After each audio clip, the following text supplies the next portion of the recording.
and they're put into a cabin with leaders that love them. And I think the big thing is that leaders go from that weird person who I don't really know who you are and parents don't really know who you are to that's my leader.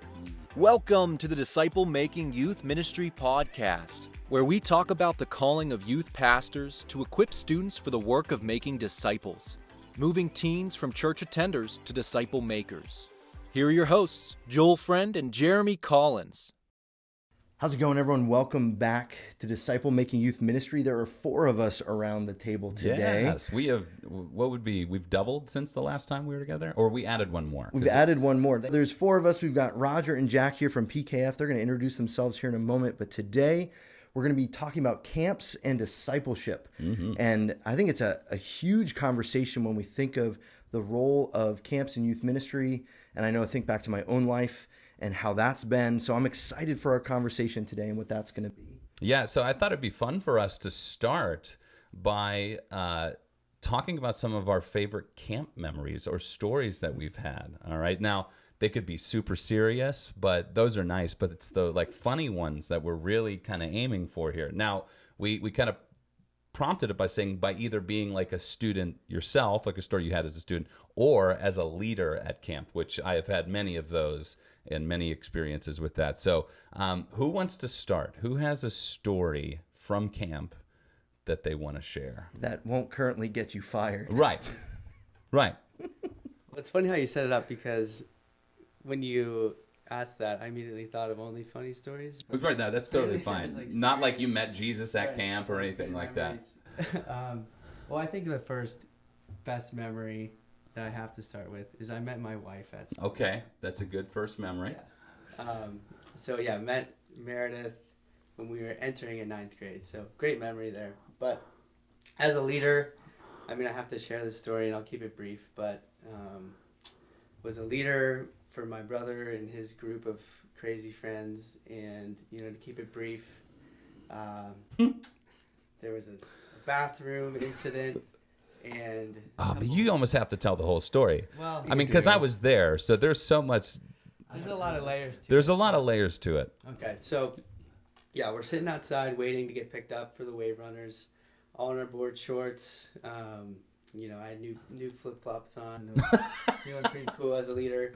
But actually, the night before, somebody had brought out their clippers, so naturally we gave each other ridiculous haircuts. So we're all rocking mohawks, feeling pretty cool.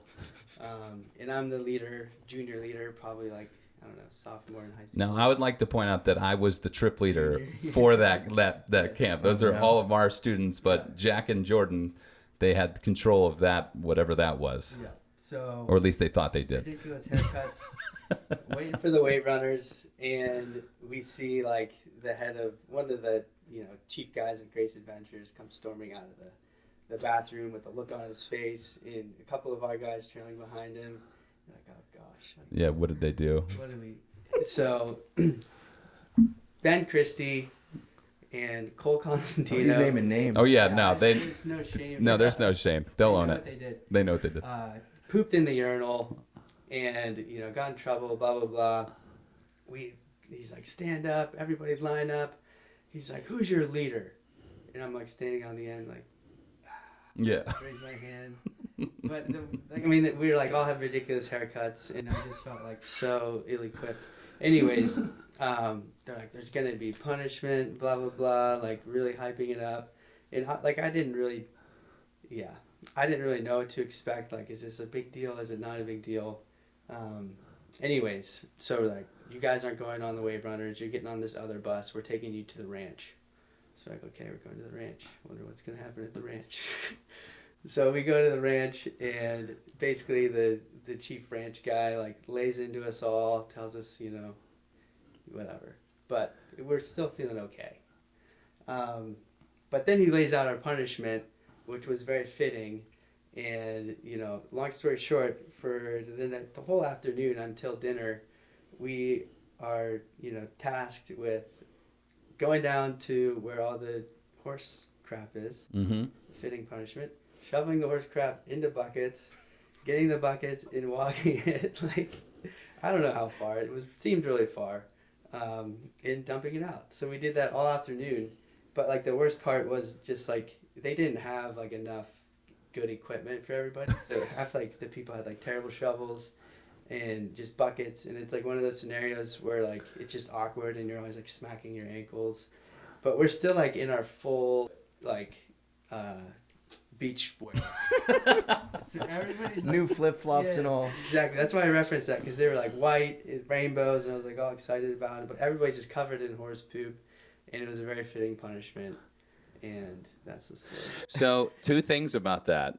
So the one is like, even though it was the 2 guys, we actually had like, we kind of like let them know ahead of time, like even before we'd gone on that trip, because they were like a motley crew of guys who made really bad decisions. And I said to them, I just want to let you know, you're all accountable for each other. So that was my like pep talk to them. And so the first thing is that when it was the 2 of them who did it, I mean, what was like a group of like 8 guys? Yeah. So, and I said, all of you have to go. And the second thing I felt so bad about is I did send you and Jordan with them to like oversee them, but then they made you work too. Oh, yeah. And probably the worst part was just no remorse, like out of either of those guys. Like, right. we were like, yeah, it was. That was the hardest part. You know, you would think that they would have learned their lesson, but no. Actually, one of them actually runs a ranch now. So then so why, there's that. if the ranch pickup poop was a punishment, why wasn't that a punishment when we got pranked? I don't know. Maybe it was the wrong person who caught them. I guess. Yes. Are we just going to stick to poop stories? No, that was my only reference there. Yeah. I have a story Yeah. about Lauraville that I want to share that I still have never been. I was told I was going to have to pay for the damage, and I still never have. But it was like 8-9 years ago, and the girl Kaylin, who we have on staff now, was a part of this. So if you need to go after someone, you can go after her. But it was Ron Cepek was speaking at Lauraville that week, and he was talking about wall jumping. Yep. And he told the story of sprinting in his college classroom and planting on a wall. And my 6th grade girls thought that was the funniest thing ever, and they proceeded for hours to wall jump into their bathroom door in one of the cabins at Lauraville and completely busted the door, just full on sprinting, flying into the door and falling back onto a mattress. And so that's a pretty awesome story. And then I bumped into Ron Cepek 3 years ago as he was getting ordained here at this church at an EPC gathering. And I was like, do you remember me? He goes, Jeremy Collins, your girls broke the door. I'm like, yeah, that's us. He does have a great memory. Us. He does. Yeah. I can't think of one right now off the top of my head. I'm trying to. You took one. That was good. That was a good memory too. What about you, Rodger? Yeah, I've got a story as a camper. This is not happened at a PKF camp, and I'm not going to name names because my leader at the time is currently a lead pastor. It's funny how that works, right? But anyway, we were at a camp in Florida, and I was a camper, like early high school, and my leader, we're walking through the breakfast buffet. My leader's like, "Hey, everyone, you've got pockets. Put an orange in your pockets. Grab an apple. Like, take fruit back to your room." We're like, "Oh, okay." Like blind because he's the leader, right? We're like, "I'm a good student. I'm gonna bring these oranges back to our room." And then we were not staying on this campus. We were staying down the road in a condo about like 7 or 8 floors up. And it gets like the sun sets, it's nighttime, there are people out on the beach.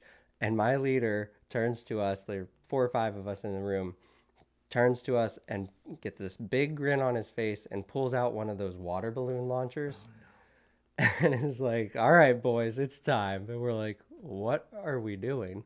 Like, we don't have any water balloons." And then it slowly dawns on each of us like, oh, the oranges. And so I have distinct memories of like that sliding door to our balcony being open, and like the 2 tallest kids were posted up holding that water balloon launcher as tight as they could.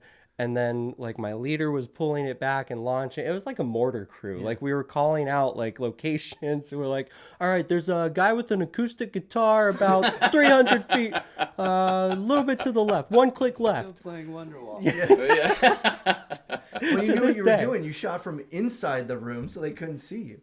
Oh, Right. man. No, this is terrible. You might cut this, but like the next night, I remember we had done this like 2 nights in a row, I think, and naturally people had started to complain. And so the next night, like condo security like knocks on our door, and they're like, who's in charge here? We all like look at our leader, and he walks over like he's about to take it, and the guy, I specifically remember this because it's probably a gray area, maybe even not, but the guy asks like, were you launching fruit off of your balcony tonight? And my leader looks him dead in the eye and goes, no sir, we were not launching fruit off the balcony tonight. And he turns around, like they say bye, he's like frustrated, our leader turns around and he looks at each of us, and we're like, you just lied to that guy, like what the heck? He's like, boys, I did not lie, because he specifically asked if we were launching fruit tonight. Had he said any time, I would have confessed. Oh my goodness gracious. So we, looking at it now as like an adult, I'm like, he probably just didn't want to get us sent home from Florida to Pittsburgh early. That would have been inconvenient. A little bit. So They'll just have to deal with the Lord. So I'm sitting here, I was trying to rack my brain. I had like a couple. I think one was interesting because it was like the sentimental meets like kind of an interesting memory. One was Jason Samuel spoke once, and he had these broken pottery pieces, and like everybody had to like write some sort of sin or some brokenness on them. And it was like Wednesday night of the week-long camp, and Wednesday night tends to be the Saturday night of the weekend camp.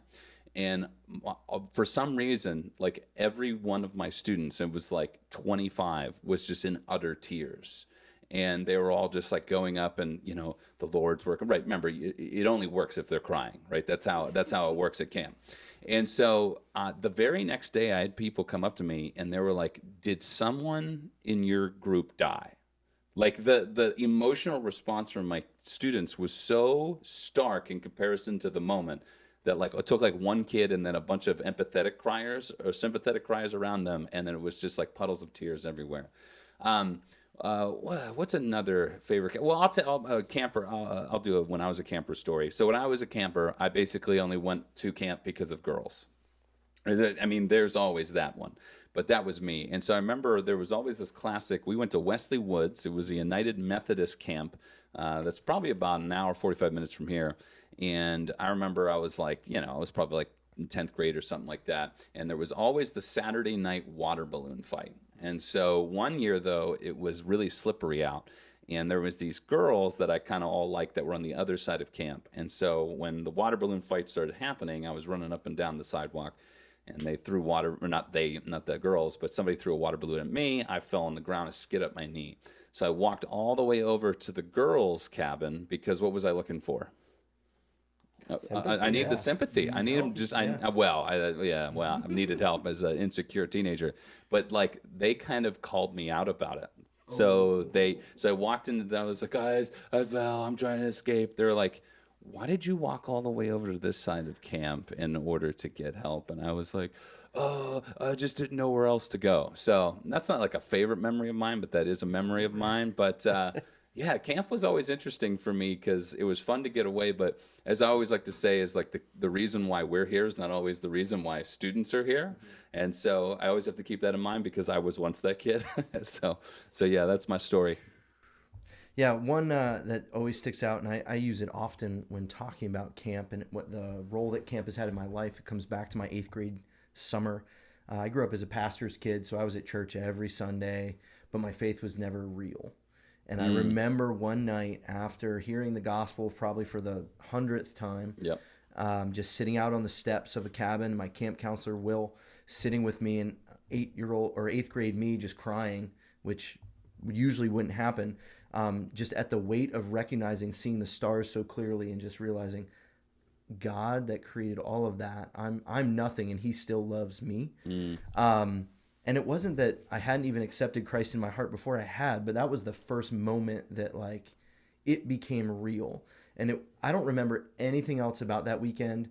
I don't remember anyone in my cabin, like none of that. I just remember that moment, and then that moment coming home and going through that again and again, and almost going back to that as a remembrance, as a reminder of what God has said and done, seeing that backed up in his word. So that's one of those memories that just, that's why I bring kids to camp. Yeah. To be alongside, to be the will for them that I needed in that moment, who was just willing to sit on the steps with a snotty, bawling 8th grade boy and just, preaching the gospel. So that's one of those moments that I can look back and just, my life shifted in that moment. So you ended with the sentimental. I did. That's totally fine. It'll work because that is why we go to camp, so that people can meet Jesus. So that's good. But that moment wouldn't have happened without the other stuff too. Yeah, that's true.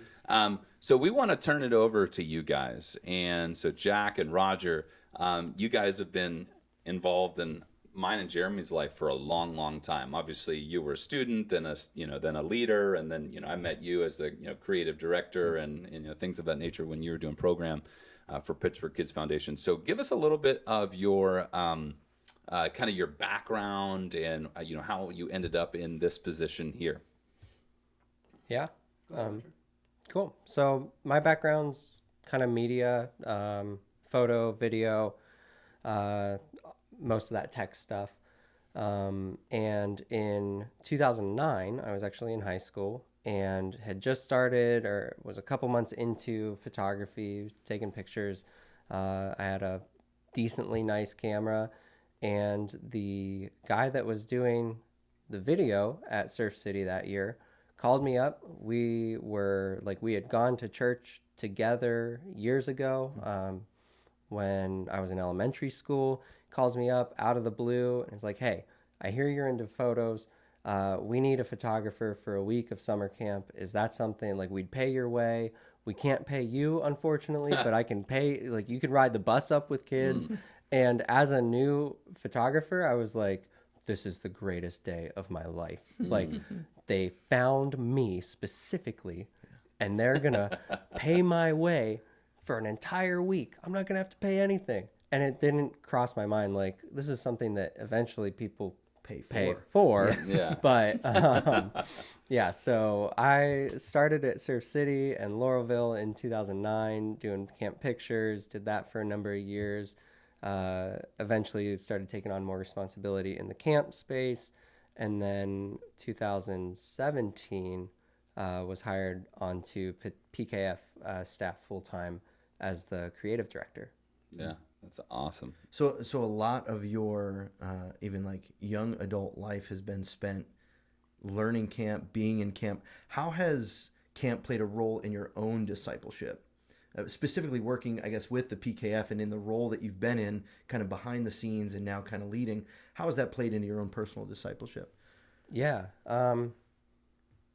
So I weirdly only went to I think 1 or 2 PKF camps as a student.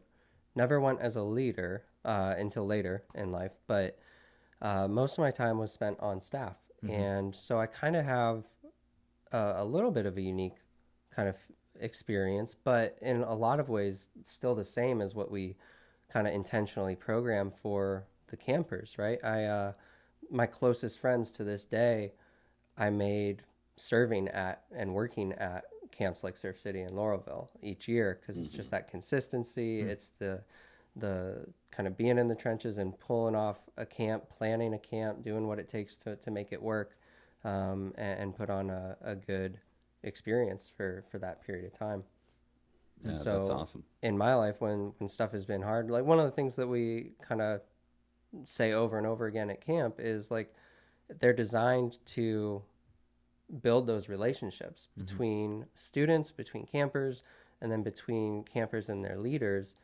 And when stuff has gotten difficult in my life, when I've been going through dark times or dark periods or whatever, my closest friend, I've been able to turn to those close friends that I formed relationships with at camp. Yeah. So it's been huge. That's awesome. Jack, what about you? Tell us your story. Now, for those of you who don't know, you have a very strong tie to the Pittsburgh Kids Foundation, and maybe you'll probably share that in your story. But yeah, tell us a little bit about how you ended up where you are.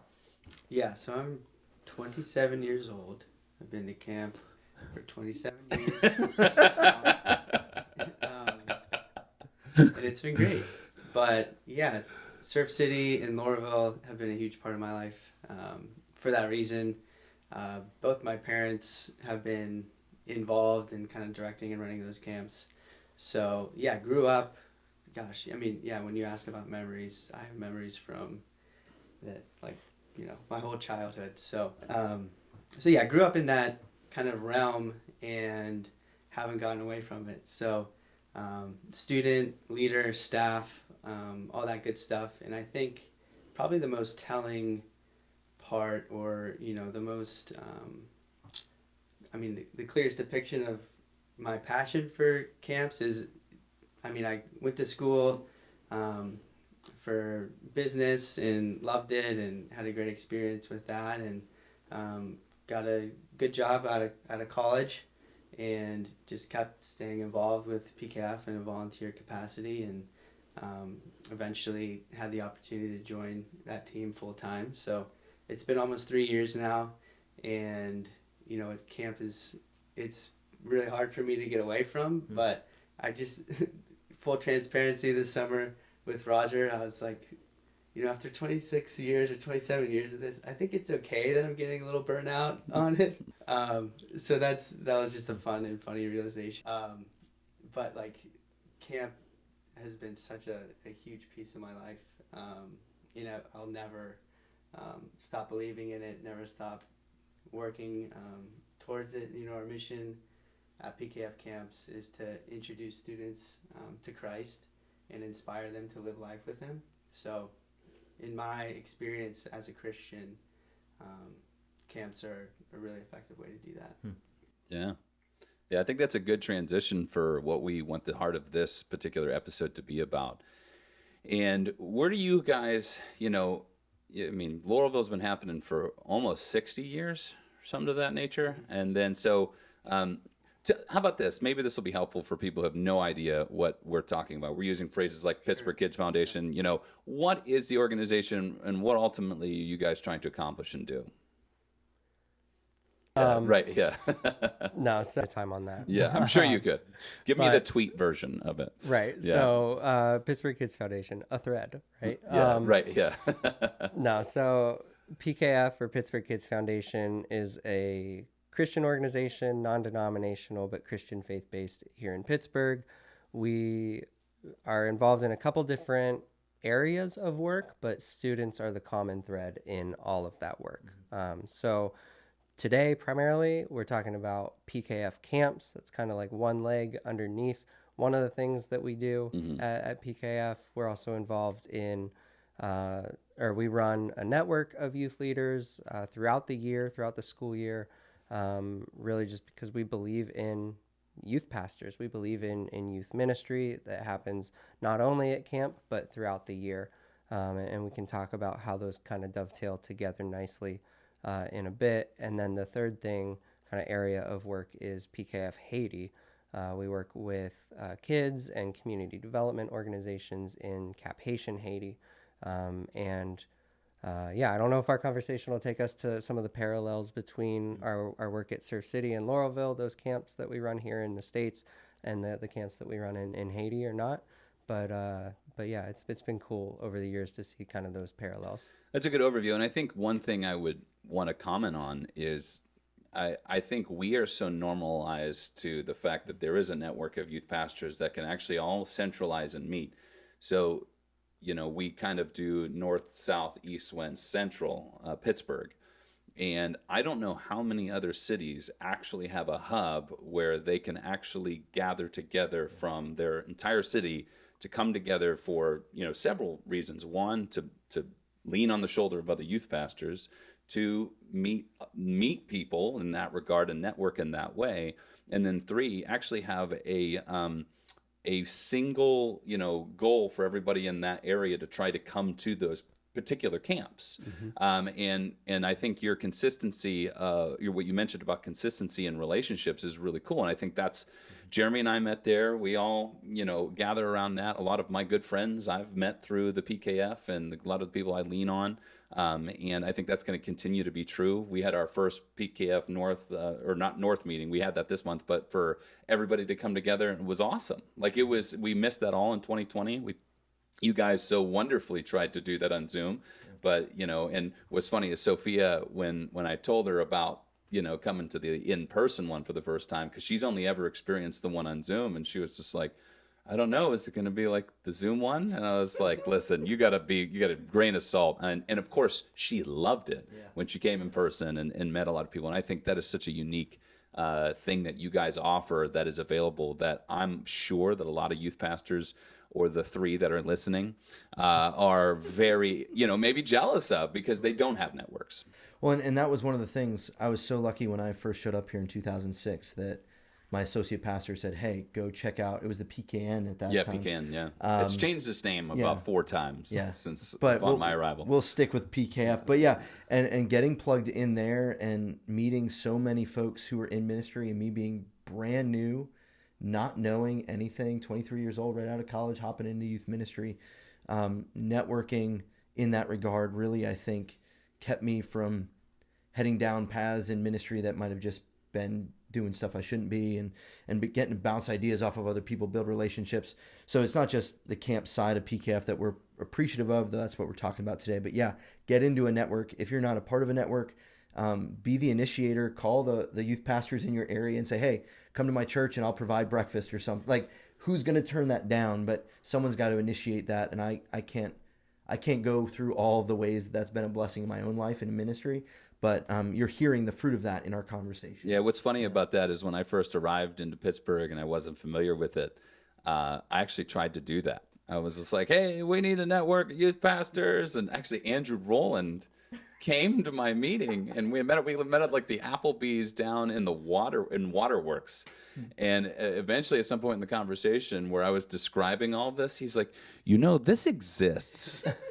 And like 100+ people are involved in this. And I was like, oh, when's that one meet? And so that was the day my dream for a network died, and then I just joined what already existed. So it was good. So enough of that.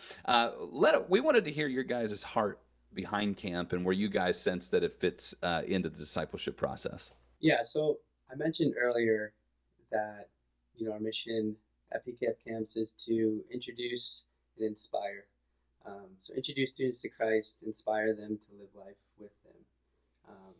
So I think what's unique about PKF camps, to a certain extent, and you guys can chime in after and let me know if we're meeting our goals and things like that, which is great. But what's unique is that students come to our camps with friends, obviously, but also with their youth workers, with their youth pastors, have a great camp experience, but also they leave and return home with those same students, with those same youth leaders.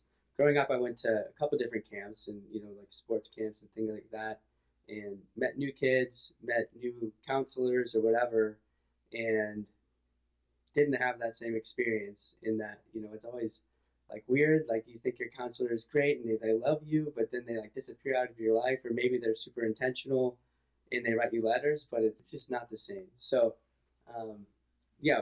in terms of discipleship, so much of what we do and really our heart and the question we ask and remind our staff over and over again is, hey, is this setting up youth leaders for success, both in the week, like right now, but even more so, are we setting them up for success throughout the school year? Are we launching, building momentum for their programs as they return back? So in terms of the discipleship process, we love to be that introduction. We love to inspire, but at the end of the day, it's really about setting up the youth leaders for success, because we know that they're the ones that really pour into these students. It's awesome.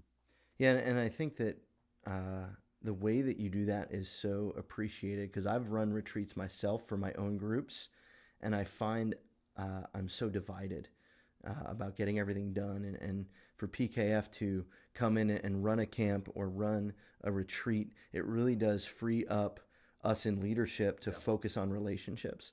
And so that's why we love Lorville, and that's why we love Surf City, and that's why this last year and a half has been hard, because our group hasn't come together the same way as it would have had we had a weekend away in the fall or a week away in the summer. for leaders to really build relationships. So I think you are absolutely hitting that nail on the head. It comes down to what are leaders expecting as they come into camp versus what camp actually is. And I think there's some expectations that are put upon camp that maybe shouldn't be there in some respects. Yeah. Roger, you want to add anything? No, I think Jack summed it up really well. So what's interesting is when we think about camp, there is a wide variety of people who have the content of camp. Let's talk about that. So I think, the model of ministry that you guys run is very, this would be maybe a familiar phrase, but young life based. And in terms of, you have, for our students, we have in the winter, we do like a winter retreat, but that's more kind of like a tools in the tool belt, disciple, equipping sort of weekend. And that's not necessarily the only way to do camp because you guys tend to do what we would call more of an outreach minded. You have a particular kid in mind to come. So what do you think it is besides maybe the fact that that's what PKF's kind of always been the model, but why do you think they've decided on that as being the model versus kind of like a hard and fast discipleship, like only Christian kids should ever come to this or some sort of thing like that? It's a good question. I think that's kind of our target because that's kids need that, it's the kids who don't come to church who need Jesus. It's the kids who don't know Jesus that need Jesus the most. And I think that in some ways camp is hopefully an easy ask, especially sure. Like just a weekend long thing like Laurelville.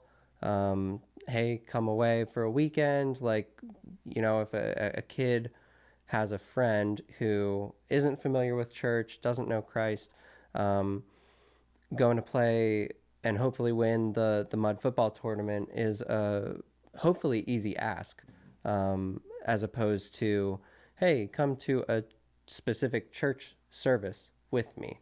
And it's in those fun moments. Camp is full of, we talk about like the loud fun moments and then the smaller, quieter moments as well.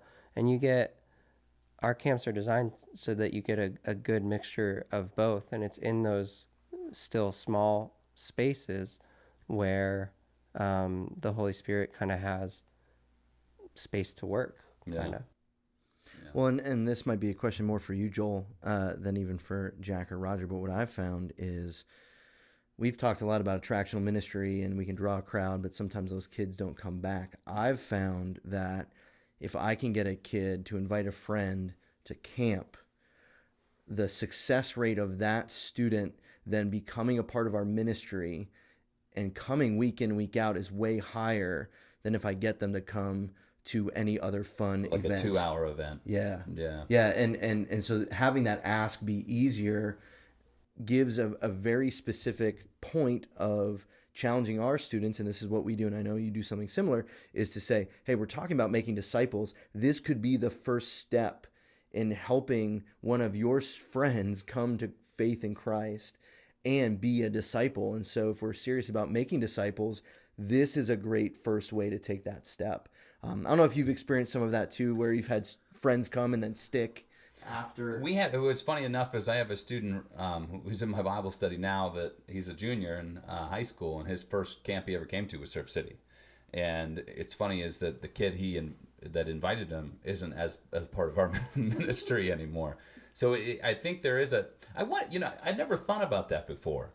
The idea of not that we're anti-attraction in youth ministry, I think, but if you build your whole foundation of your ministry on that, I don't think it creates the longevity of success that I think people really crave in this. And I love what you had said, Jack, is like we're trying to set up success, and I'm sure it's the long-term success of that relational ministry. Mm-hmm. Yeah, I wonder, if I went back and looked at my roster of all the kids who've ever come, who has stuck through. I'd never really considered camp as an attractional model of ministry because I think it's just a whole separate category. Yeah, and maybe not even necessarily stuck, but even come back. Right. Like, I think that's the challenge that we've had when we do big event type stuff. They come for the big event and then they don't come back again. Yeah. But usually you get done with a weekend of camp, or even like we did a camping trip this past summer, and we had some friends come that I've never met before, and they're coming to youth group now weekly. And it's like, I could have done an overnighter even, and they don't come back. But when you do something that's a few nights and you're in relationship, and particularly with Lauraville, where I know Bible studies led, I can just be with my students. I know worship is ready. I know there's a speaker bringing the word. Like, all those things are taken care of. I can really focus in on one-on-ones with students, one-on-ones with leaders too, and it, I think, just breeds a different level of community than big events and other things that happen. And I think on that note too, just the length of camp helps with that, right? Like, you build so much more relational equity when you are with someone. And relational equity is such a weird term too, but you build a better relationship with a friend, with a leader, with a camper, whatever, when the longer that you're together, you know, the longer that you're experiencing something together. And you could invite someone to like a 2-hour youth group kickoff, and that's all well and good, but coming away for like a whole weekend or a whole week, and then not only having those high points like wave runners and tubing and mud football, but also really having space and having the opportunity to do the difficult work of wrestling with the truth of the gospel. That in and of itself builds community and builds relationship between students and leaders, between leaders. It's going through, I found in my life, even outside of camp, that going through difficult things with people, that forms a relationship stronger than just the high points of life, you know. And whether that is a difficult physical challenge like running a race, or difficult emotional things like digging through stuff at camp, having that space to do that, it's digging through, it's those people that we dig through or go through difficult times with that we have the best relationships with. And I think camp provides space for both the mountaintop highs like tubing and mud football and all that, and also that space to really kind of do the difficult work, and but not be alone in that, go through that difficult stuff with a leader or a friend. Well, and that's such a beautiful picture of, I mean, that's what the church in Acts was described to be, right? These Christians are being persecuted and hammered at every angle, and the only place they have sanctuary is with one another. And to form that relational bond, I mean, now camp may not necessarily create persecution in the lives of the people there, but it's the same idea. They're coming with all of this mess, and they're put into a cabin with leaders that love them. And I think the big thing is that leaders go from that weird person who I don't really know who you are, and parents don't really know who you are, to that's my leader, right? And something changes. I remember I took students one time to a Pirate game, and one of the parents asked another parent, said, "Who is this guy, and why is he taking our kids to a game? Like, does he just like hanging out with middle school girls? Like, what's going on?" I was like 27. Fair question. Yeah, and usually I don't get those questions going to a retreat or a camp, because we've done a lot more prep of communicating what's going on and what we're doing, and there's more conversation with parents, and we come away from that weekend with stories that kids go home and tell their parents. And now all of a sudden parents start to buy into what's happening in the lives of their kids based on those stories. So I think there's this ripple effect that is good, and why camp is good. I think the challenge comes often that kids can, unfortunately, and not necessarily because we've said this or done this, attach too much to that experience at camp and not enough to their experience in the Word. And they can separate the two. And we know that that's not the goal of camp, but that doesn't sometimes mean that that's the unintended pull away. Duffy Robbins calls that Tarzan Christianity. Said that you swing from experience to experience. And so, but I think that the point you're trying to make is like building those relationships in that weekend helps to solidify the consistency of it when they're gone. Absolutely. You know, one of the questions I wanted to, you actually answered one of them. At least it's a selling point. I was going to ask, like, hey, if you're a person that's never been to camp or don't believe in it, like, what would you say? And I think you said a lot of that. in terms of the importance of the time spent in the relational equity that you build. Because one of the things I don't know if I've said it on here before, but I've said it to my leaders is imagine that you take the time that you spend on youth group each month or each week. Camp is about 6 months worth of youth ministry in a 72-hour period. And so it's just been pretty cool to see what God can do in that quick amount of time. I mean, it's amazing. I mean, before it's over, like the depth of relationship is already built in that. Another question that popped in my head, just because we're sort of in the midst of it, but like you guys had to navigate camp through COVID. Tell us a little bit about that experience of that, but the adjustments that you made in the successes that you saw. This can also be a time of counseling. Yeah.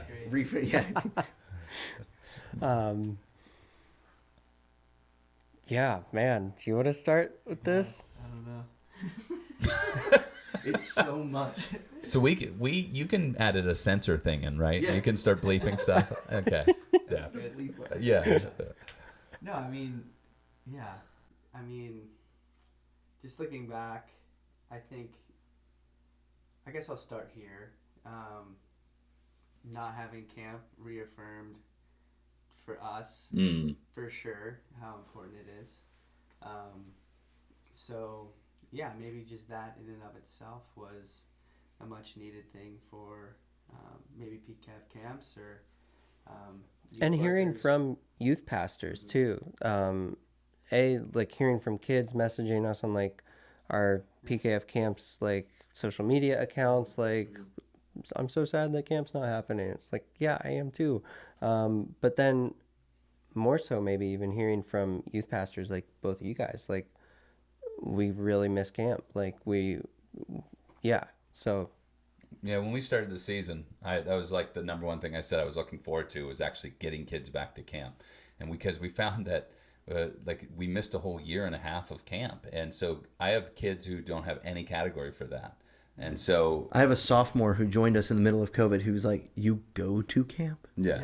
Like he is so But they probably also think it's excited. like tents too. Yeah. Well, we went camping. Right, yeah, this was camp. No, yeah. And I think that's what's interesting is it's a new season, and like you said at the onset, many sixth graders who haven't experienced anything like this, especially Some the of last these kids 2 have years. never been away from home before at all. That's the Yeah. trouble. Yeah. That's the thing That's that a I'm challenge. running into too as well. But what else? What do you guys feel like you learned as a result? That was one thing you learned for sure. Yeah. What are some of the like things that you saw that were like, okay, this is great to be back, or I think, for me, what I learned was, just the important role that camps plays and again, we knew this all along, but the important role that camps does play in the year-long entire discipleship journey, specifically within the network. So, not only was it a bummer to miss a few camps, and, we can talk about,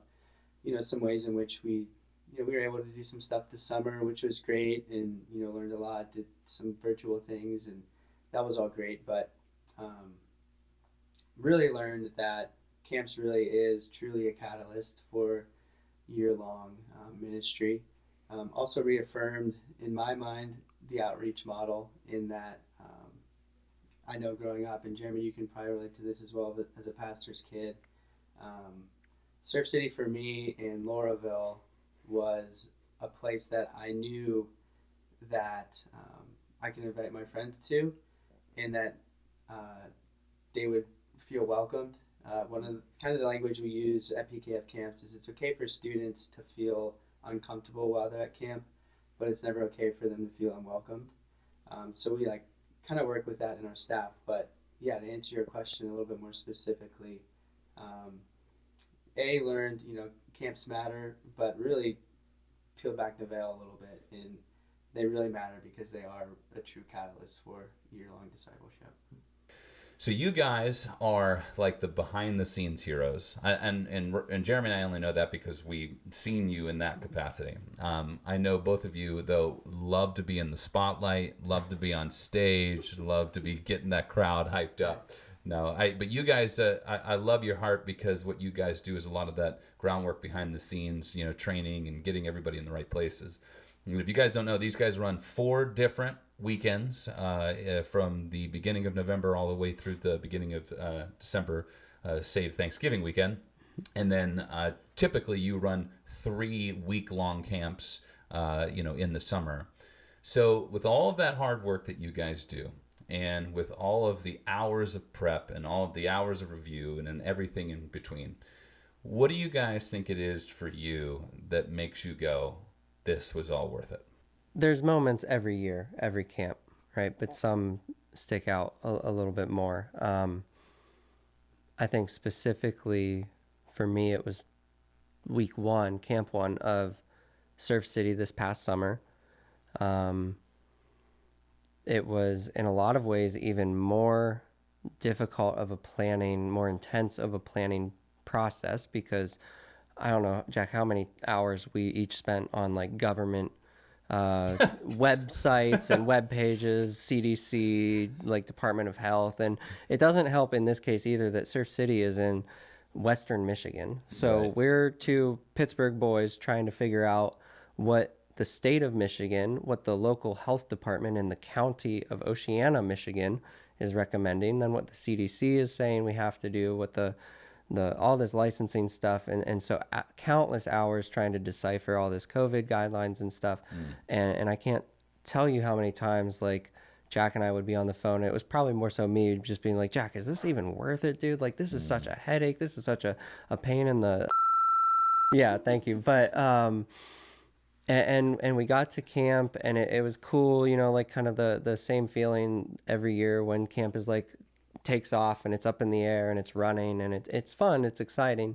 But it felt a little bit flat for me this year just because it's during the week, during this first week, right? And then I think it was the last night, like Thursday night or Thursday morning's leader meeting, someone from a church, like a leader from a church, from a cabin, was like, one of my girls wants to get baptized tomorrow morning.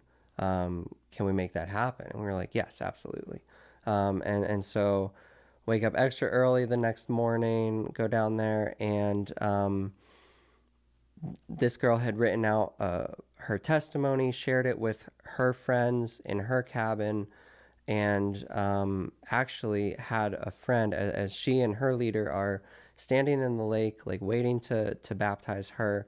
One of her friends read just a selection of her testimony, and like that's when it hit me. I was like, okay, like I've had a pretty crappy attitude at points, like leading up to camp, even through this first week. This is why it matters. This is why it's important. And as an extra layer of just full circleness, my leader in high school, my youth pastor in high school, the same one that launched oranges off the balcony, his daughter was the friend that read this girl's testimony. So to be in that kind of space, just with that kind of coincidence, and then, just being able to witness a middle school kid making that big of a decision after a week of camp was this year for me when it hit me. Well, we appreciate your faithfulness, because I think it can be so hard in the midst of ministry when it gets tough to keep pushing through. And it is moments like that poke through the darkness and remind us, hey, even for one kid, even for one conversation, even for one moment, that this is what God's called us to do, to serve. That's fantastic. Jack, do you have anything to add to that? Any thoughts? Yeah, I mean, that was definitely a big moment for sure for both of us. I guess similar but a little bit more lighthearted was this kid was just waiting to. Mine are always like outdoors, like goofy based, but this is like 6th grader ish. Waiting to get on the wave runners. We had 2 brand new wave runners this year at Surf City. They're crazy. Does that mean I could ride them again if I come back up? No. Come on. Let's talk. Waiting to get on the wave runner, and he's like, man, like how fast these go? Like, can I drive? Blah, blah, blah. Like, asking me all these questions. And then finally got around, like, asking him questions. He's, like, really, sixth grader, like, total spaz. But, hey, like, tell me about your week. How's it going? And, like, I wish I could have recorded him and we could play it back on the podcast because it's, like, the greatest thing ever. He's like, yeah, like, it's just really good to be, like, away from everything at home and to get away from my phone and just to not feel anxious. And, like, he just, like, went off, like, in the most, like, you know, beautiful way. And I was like, yeah, this is totally worth it.